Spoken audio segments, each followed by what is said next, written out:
নমস্কার বন্ধুরা, আমার আজকের রেসিপি কুমড়ো শাকের চচ্চড়ি। 2 টেবিল স্পুনের মতো সর্ষের তেল দিলাম। তেলটা ভালো মতো গরম হয়ে যাওয়ার পর দিয়ে দিচ্ছি 5 ফোড়ন শুকনো লঙ্কা। এরপর দিয়ে দিচ্ছি বেগুন, আলু। পরিমাণ মতো লবণ আর হলুদ দিয়ে বেশ কিছুক্ষণ নাড়াচাড়া করে কুমড়োর শাক আর ডাঁটা দিয়ে দেব।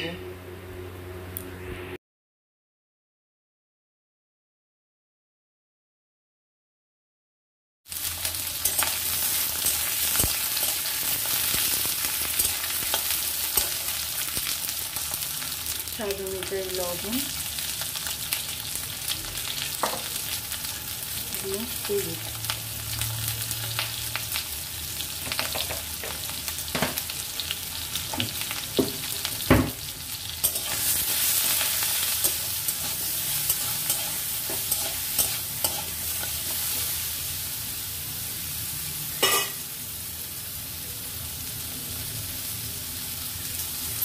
এদিন আমি কুমড়োর শাক ডাঁটা ভালো করে কেটে ধুয়ে রেখেছি, এটা দিয়ে দেবো।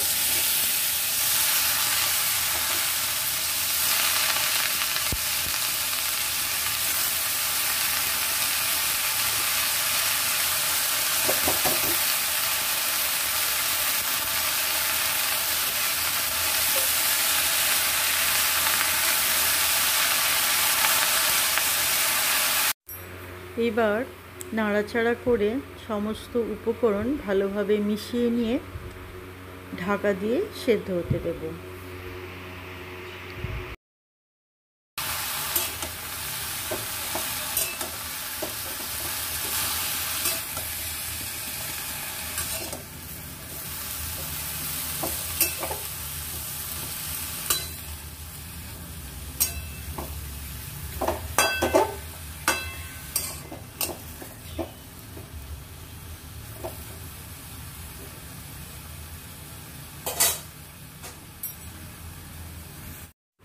এবার গ্যাসের ফ্লেমটা লো করে 10 মিনিটের জন্য ঢাকা দিয়ে সেদ্ধ করে নেব।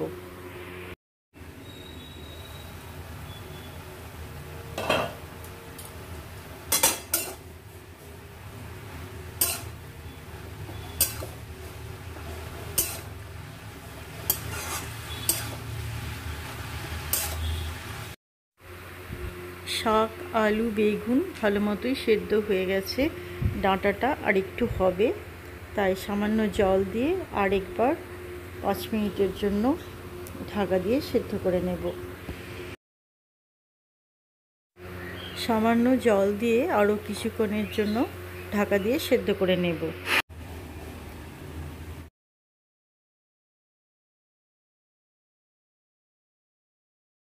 সবজিটা সেদ্ধ হোক, ততক্ষণে আমি এদিকে একটা মশলা রেডি করে নিই।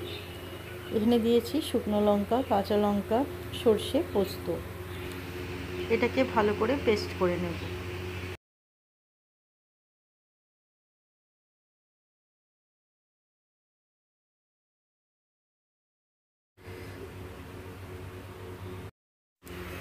এবার দিয়ে দেব কয়েকটা কাঁচা লঙ্কা, সামান্য চিনি আর সর্ষে পোস্ত বাটা।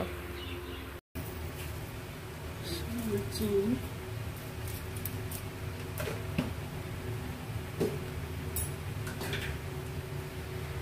দেব।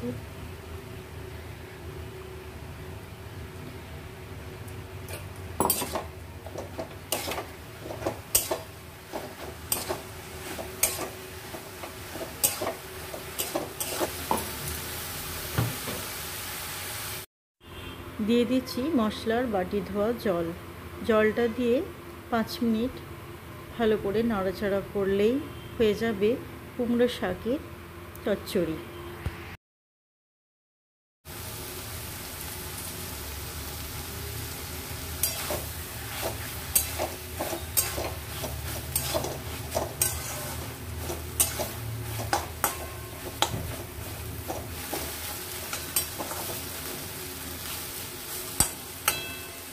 রান্নাটা হয়ে গেছে, এবার নামিয়ে নেব।